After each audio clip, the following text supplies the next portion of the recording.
Hey there, welcome to 2 Minutes. Let me show you how to export your artwork in Adobe Illustrator. Once you've finished your absolute masterpiece, go on up here to File, find Export, and click Export As. Now it's going to bring up this box, and you can save this artwork anywhere you'd like on your computer. It might look a little different if you're on a PC. It's going to ask you what you'd like to name your document. I'm just going to name this one, How to Export Thumbnail. This is the thumbnail for this YouTube video, by the way. Now it's going to ask you down here what kind of format you'd like to save it in. I'm going to choose PNG, but you can choose JPEG or any other file type you'd like. Here's an important button, Use Artboards. I'm going to click that because if I don't, see all these extra options I have here, different colors? I only want to export this one, and it's in my artboard. So by clicking Use Artboards, it's only going to export the art inside of this square here. Now, you can choose all or range. In this case, it doesn't matter. It only matters if you have multiple artboards. So if you choose all, it's going to export every artboard, or you can choose a range from like 2 to 4. Anyways, let's click Export.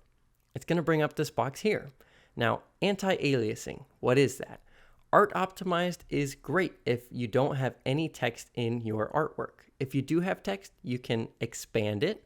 Okay, so they become shapes instead of fonts. That'll be great, and then you could choose Art Optimized, and it'll make it nice and crispy. But if you do have type, you'll probably want to use Type Optimized. This makes your type a little cleaner and makes it not so muddy. So choose whichever one works for you. I'm going to choose Art Optimized for this, and your resolution size, 72 is just going to be what you made your document as. So I made mine 1280 by 720, so it's going to export as 1280 by 720. Some printers want you to use different PPIs or DPIs, so you can change those accordingly, but I'm going to keep mine at 72. Background color, if you want your PNG to be transparent, click transparent. If you want it to have a white or black background, you can choose that as well. Once you're done, hit OK.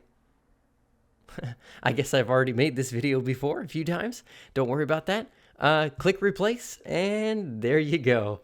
Hey, if you're new to Adobe Illustrator, definitely check out this video next. It's a super simple tutorial on how to use a few of the key tools in Adobe Illustrator.